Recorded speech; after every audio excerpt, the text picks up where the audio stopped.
Hello everyone, welcome back to GGN. This is part 3 for today, Tuesday, about to say Wednesday, Tuesday, October 16th, 2012. I'm going to continue with this article and then we'll keep moving. As military suicides rise, the focus is on private weapons, with nearly half of all suicides in the military having been committed with privately owned firearms. The Pentagon and Congress are moving to establish policies intended to separate at-risk service members from their personal weapons. So this is definitely an issue that's happening, and they can't ignore this. The Pentagon and Department of Defense and that. They've actually created some kind of nasal spray that's going to, another way to experiment on the troops, and that's going to supposedly help with depression and suicidal tendencies. Also, they just started a new revamped suicide prevention program, in which I just showed that right after they started this, there was an Army sergeant who had no history of any problems, just went and offed himself in a car. Yeah, shot himself in the head after playing the role of a concerned friend in a suicide prevention class. So this is going to increase that. So instead of actually, like I said before, instead of actually stepping back and saying, well, why are these guys killing themselves, and thinking, well, maybe it's the mission. Maybe we should think about the mission. No, this is because they want drones. They want cyborgs, and that's why they're pushing the military into more of a drone-based cyborg machines, computers, AI, because with humans you have blowback, and this is the blowback. So the Assistant Secretary of Defense for Health Affairs says this is not about authoritarian regulation. And they go on there and they said that this will actually be voluntary. Where does it say? Yeah, voluntarily, right? That's how it always starts until it becomes mandatory. Kind of interesting, though, it says here that this suicide prevention campaign also includes measures to encourage service members, their friends and relatives to remove possibly dangerous prescription drugs from the home of potentially suicidal troops. And the crazy part is that a lot of people that are considered depressed, they'll put them on these pills and then they get suicidal. So and then there's ones that are already suicidal that are on pills and then they remove them, or just other stuff. It could have nothing to do with emotions or personality or stuff like that, behavior. It could be something completely different.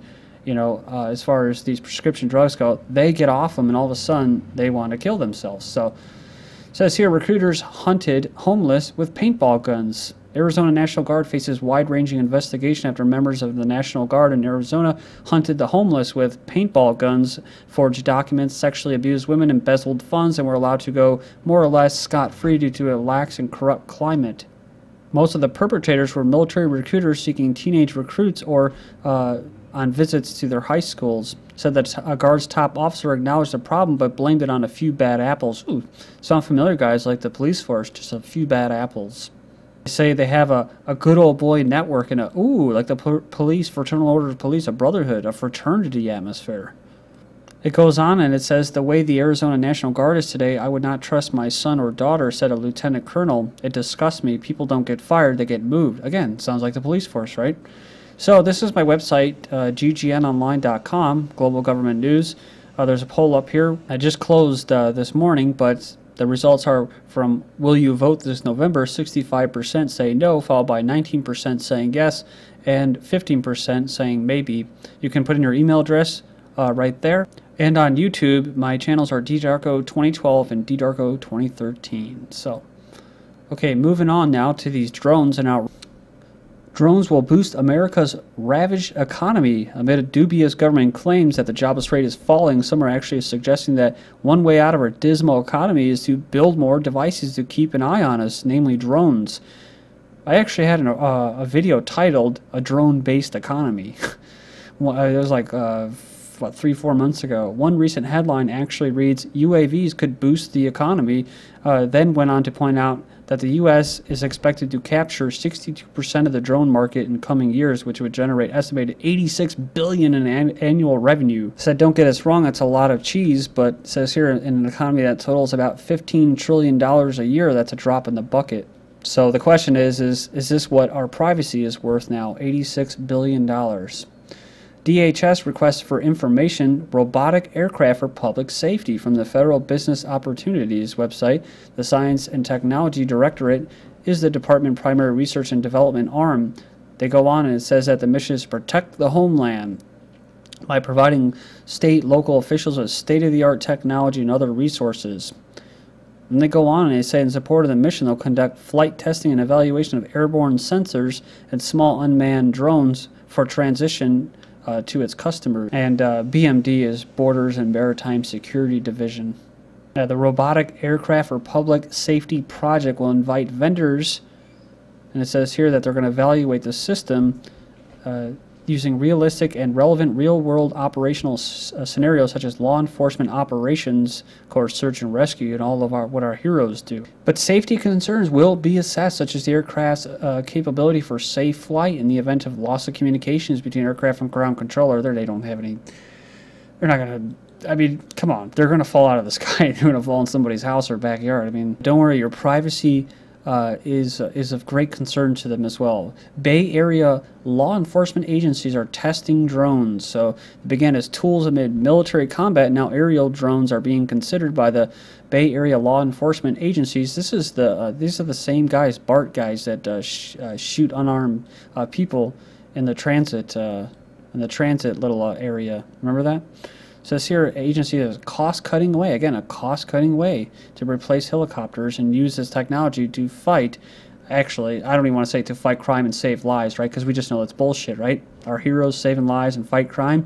No, it's for the revenue collection, tax revenue collection.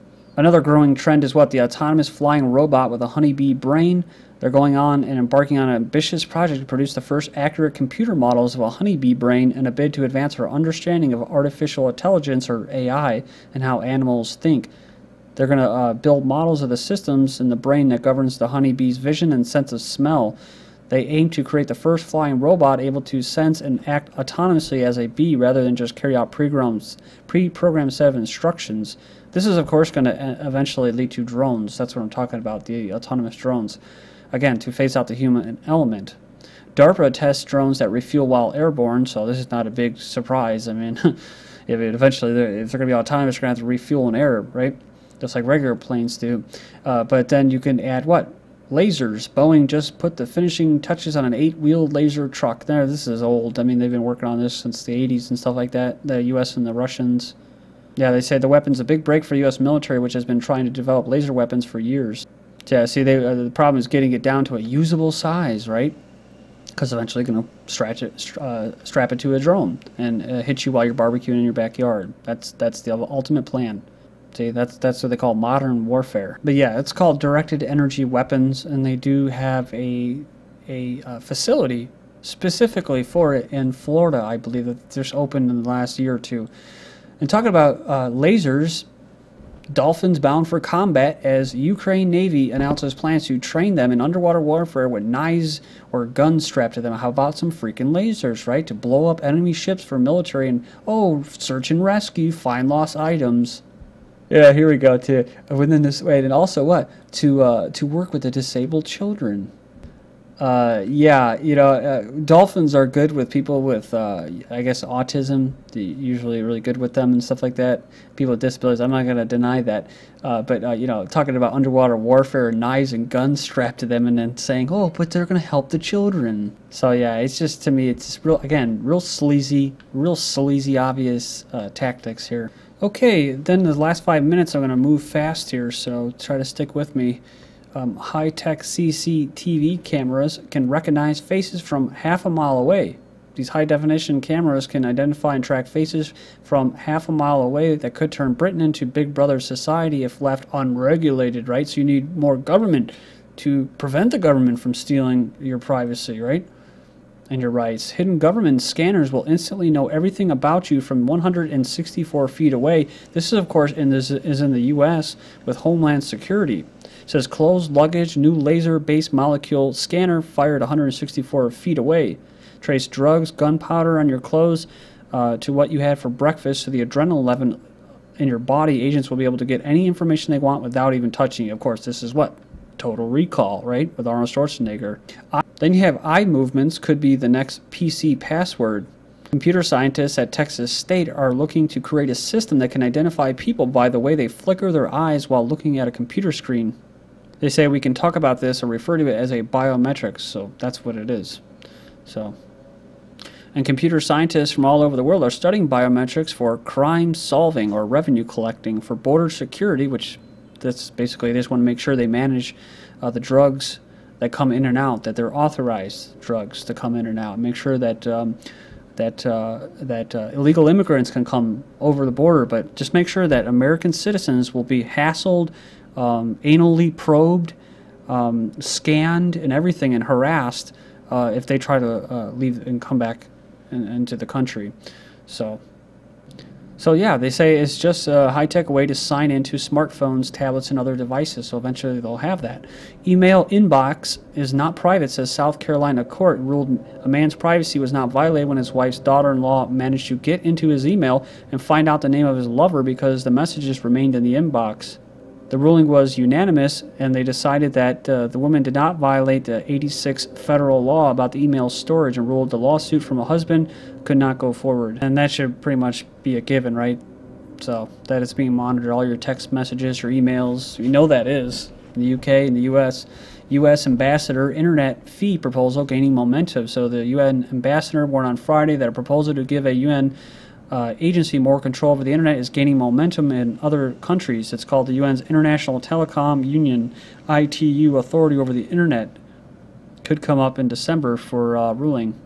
It will create new rules that will allow them to charge more for carrying international traffic. So it says here that it could force websites, like Google, Facebook, and all of them to pay fees to network operators. Well, they're not going to pay it. They're just going to turn it on to you or put more advertising in it.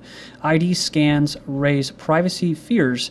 People who have their license and their fingerprints scanned when entering nightclubs and pubs could be increasing their risk of identity theft or fraud, says the Australian Privacy Commissioner. Oh, a commissioner on privacy. They said they received an increasing number of complaints from people uncomfortable with handing over their personal information to get into a venue at night, talking about clubs and bars. Use machines to scan patrons upon entry to help detect fake IDs and retain a record of banned patrons, and for market research, which is to get all your personal information and sell it. Will you see any of those profits? No, you won't. If you try to share a file, a movie with somebody or show online, you can get SWAT team now. They have 6 strikes, you're out, that they're going to start enforcing for sharing a file that someone paid for originally. And it's not like you're going to be making any money off of it. You're going to view it and you're going to probably delete it, right? So next up we have California governor's veto lets state agencies disrupt protesters' cell phone communications. I covered this before. Ooh, look at that. Before the Bay Area Transit, BART officials disrupted a protest rally over police brutality by shutting down wireless service in the subway. California passed the bill requiring a court order before such action. So see, they can still do it. They just need permission from their little Freemasonic authorized judge. Then you have FBI exempts massive database from Privacy Act protections. The FBI has exempted the FBI data warehouse systems, so they basically exempted themselves from important Privacy Act safeguards. Database ingests troves of personal information, including race, birthday, biometric information, social security numbers, financial, basically everything. It also contains information on a broad category of individuals, including subjects, suspects, victims, witnesses, complaints, informants, sources, bystanders, law enforcement personnel, intelligence, other responders. And it goes on here and it says that the FBI has exempted these records from notification, access, and amendment provisions of the Privacy Act. And earlier this year, there was another massive government database that the Department of Homeland Security exempted from as far as the Privacy Act provisions go. The smartphone of the future will be in your brain, kind of like your credit card will be in the smartphone, will be in your brain. You get the chip. It's like using your eyes for your password or using a mouse or stuff like that. The ultimate goal in your cell phone is to what? Is to make it smaller and then embed it in yourself. So all the side effects of using a cell phone, including, cell phone elbow or carpal tunnel while using a computer, that's all temporary, eugenics kind of blowback of side effects that eventually, people are going to be full on in the system or in the matrix. And this is just one step further down that road. DARPA combines human brains and a megapixel camera to create the ultimate military threat detection system, combining EEG brainwaves, soldiers, cameras, and everything. And Google puts its virtual brain technology to work talking about AI, creating neural networks that can learn without human assistance. Social media surveillance helps government read your mind. Anti-police rants on Facebook lead to prosecution. This is GGN, and I'm Darko. Thank you.